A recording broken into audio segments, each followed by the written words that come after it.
So this morning, I was hoping that you'd all be willing to take a little journey with me. That ease and peace of mind that Gretchen was singing about today, would we like to have that in our daily life? I think so. It's going to take a upliftment of consciousness, a journey of raising our consciousness to really feel the connection to Spirit, to God, to love.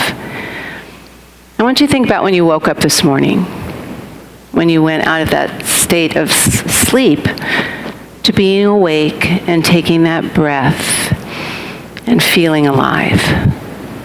That didn't happen because of personal will or ego. That happened by the grace of God. We may think that we have a lot of control, which we do in some respects, but every time in this journey of life that we've had those struggles, whether it be health, wealth, welfare, well-being, relationships, whatever it is, and we rise above it and find that peace of mind, that ease again. Once again, it's not by personal will. It's by you and me being open to a greater experience, to allowing the grace of God to work in, through, and as us. Grace is God's givingness, divine givingness, the gifts that God's Spirit, infinite intelligence, gives to us unconditionally, gives to its creation. Ernest Holmes said, Spirit must live in infinite givingness because it's the only way that God can have self-realization and fulfillment by knowing itself through and as us and all of its creation. Wow. So that's what we're here to do, to let God be God as us. But it's a journey in consciousness because it's a lot. It's a lot to hold and know. And as a human being feeling contained in this physical existence, it's hard to believe there's this huge infinite givingness and goodness that's ever, ever, ever available. In this grace of God, this givingness of God, there is the law of goodness. And what we know and we teach and we own is that life is infinitely and eternally good. No matter what we see on the outside, there's a goodness waiting to be revealed, right? We all believe that or are working on it anyway. There's a goodness that wants to be claimed and known in everything. So there's a law of good and there's a law of liberty. Because you and I, we have the freedom to choose if we're going to claim that goodness or not, to see beyond the illusion and accept the goodness. So imagine, here's Spirit, God, just giving eternal, infinite gifts of goodness. And you and I are holding out the cup of our hand. Because we're only accepting this much good when Spirit, to be complete, the gifts of Spirit to be complete, it needs a bowl of acceptance. And just as Emily, you were reading that beautiful reading today from Donna Markova about the bowl of light. Wow, if we increased our bowl of acceptance for the goodness that's being given right now, in this moment, if we're willing to let go of our expectations, our judgments, our resentment, all the things that keep us small and stuck, and our unworthiness, we only deserve so much good, we could find that goodness and the gifts everywhere. So what happens to us? I think the biggest problem, and I know I felt this for me, how can there be something that is so good and so loving and so willing to ever give little me all the gifts and everything I need? We feel unworthy for something so amazing in this world. Have you ever felt that way? How do I deserve all the good that's here and ready to be given? And we feel that sense of unworthiness when, just as the songs that ease my mind, lift our hearts and know there's something more available right here. Ralph Waldo Emerson said, the only sin mistake is ignorance. Right? Ignorance that keeps us small, where we don't believe in the wholeness and the allness of the universe, when we don't believe it. The only sin is ignorance, and the only salvation is enlightenment, raising our consciousness. Now, we don't talk about salvation very often because it means different things for different religions and teachings, but in our teaching, salvation means when we take our experience from the lower energy of fear, anger, resentment, whatever it is, to the higher expression of the gifts of God, which might be peace, love, harmony, joy. That would be rising up in consciousness to something more. And it can be hard, especially in times like this, when we're withheld from the things we really crave, the connections and the freedom, but we're given the time to go within and lift ourselves from the inside out. Because the only bondage we have is that ignorance that keeps us stuck.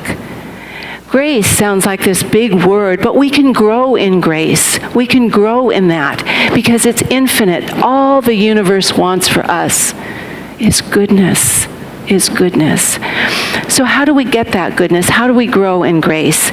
Well, as I said, different teachings talk about it in different ways. The Hindus say that man is saved or grows, or whatever word you want to use, through their works, not grace. Now, grace is what's given to us. It's what we've already got. It's given to us. It's that light that Em was talking about. It's that light in us. It's already there. Works is how we earn, what we do to grow that light, that grace, that's goodness. So the Hindus think you got to work at it. You got to work at it. It's not grace. It's you got to work by being more like God, living more in the God qualities. The Christians feel that man is saved through grace. The grace is given through just owning that, and it's not by the works. In our philosophy, Science of Mind, we believe in both. That we are uplifted, awakened, that we are moved from the lesser to the greater. It lies in the works we do, powered by grace.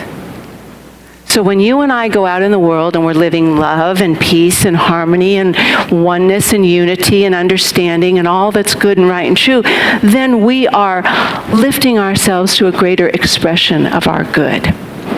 But now comes the hard part. There's a divine givingness. God gives unconditionally. But with the divine givingness comes a divine forgiveness. So everything moves in circles. And if we want to keep our bowl open and available to the good that's here and ready for us, we have to practice forgiveness. And sometimes that just isn't so easy. It's easier to push it down and block it. And this morning I was thinking, I really don't have anything to forgive. Right. Who was I just talking about? What story do I keep telling of somebody who did me wrong or something that wasn't right? We can tell by the stories in our head. Now, when Peter went to Jesus and said, how many times do I have to forgive my brother? 7? And Jesus said, no. You need to forgive 70 times 7, which means forgiveness needs to be a way of life. Louise Hay, the great teacher of healing, taught we need to forgive every morning and every night. When you wake up, you say, gosh, what's on my mind that just won't go away, that little nagging thing? You know what happened? Have you ever felt that? That little nagging? We need to, in that moment, I love you, I forgive you, I release you to your own experience. We don't know what's backing up anyone else's actions. We don't know what they're here to learn or what they're here to teach us. But it's for us to be able to let go. Let go, but it starts first and foremost with ourselves. If we have any lack of forgiveness for ourselves, we can't possibly be living in that light of spirit. We can't be doing that as long as we have the lack of forgiveness in us. Divine forgiveness must be a quality of God, or if it wasn't, we couldn't transcend any of our past mistakes. We couldn't grow in consciousness. Just as I was saying, when we wake up in the morning, you take a breath, and that's the grace of God. That's the unconscious grace of God working through us. We need to make the conscious choices, which is the conscious choice of forgiveness. I want you to think right now, who is it that you need to forgive? And it might not happen just like that, of course, but just in this moment to say, I love you because you are a child of God. I love you. I forgive you. I release you to your own experience. Just now, just for this minute. You may have to do it a few minutes from now, I don't know, but we want to free up our beingness so we can be lighter in the world. We can have a greater presence and be more part of the goodness that's happening. You know how much I love Matthew Fox.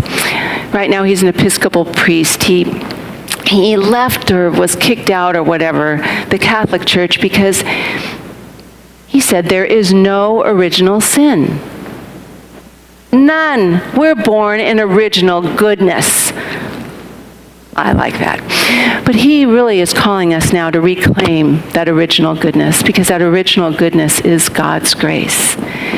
And he said, it's time for us to claim the goodness that's here now, the goodness in ourselves and the goodness in others. We need to rise above what we see as duality, because, in this universe, there's actually, yes, from our human viewpoint, there is duality, right, wrong, good, bad, yes, no, but there cannot be duality in the universe. The universe must have an innate harmony working together, or it would destroy itself. And as Ernest Holmes says, it hasn't done that yet.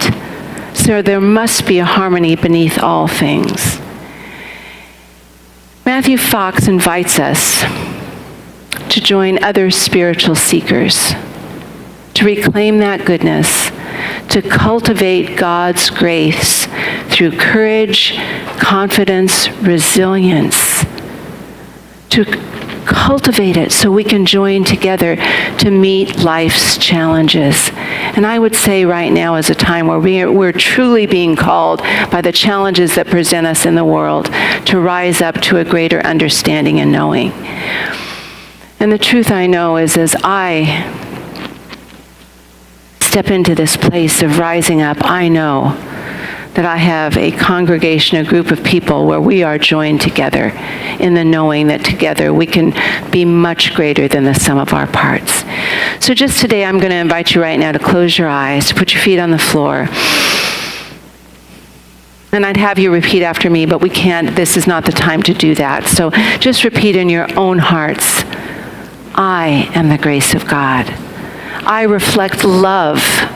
I reflect peace and harmony through the choice of my actions, the words of my mouth, and the thoughts in my mind. I choose in this moment to reverse any thought of negativity or unworthiness, any thought of fear or doubt, to absolutely transmute that into faith right now. Faith in something greater that's at work in my life and at work in all of our lives in this moment. The faith and the peace that passes understanding, where we know there's something greater at work right here and right now. And as we open ourselves and enlarge our bowl of acceptance for the good that's already here, we feel the upliftment of love and light, peace, forgiveness. We know it's the truth of life and the truth of our life right now. And it was St. Catherine of Genoa that said, in the very core of my soul, I feel the grace of God, and I find satisfaction without nourishment. I find love without fear, and I find peace that's beyond any understanding. And that is what I wish for each and every one of you and me together, that we come to that place where our mind's at ease and our heart is expanded. We can make a difference. We are making a difference right here, right now. So just take a nice deep breath and hold that light that is the light of God's grace that is within each and every one of us. Hold that in your heart and let it expand and resonate and move through your body. until you become so filled with that grace of God, the love of Spirit, that it overflows and fills this room. And in your mind's eye, just give each and every person in this room a great big hug and let them know they're loved, that we can do this together, that life is good. We are blessed and a blessing. And in that, let's just say together, and so it is. And please know that I love you all. I started that big hug when you all came in today, just to let you know how much I appreciate you, how good it is to be together. And I know we will get through this better and stronger and more connected than ever. And so it is. Thank you.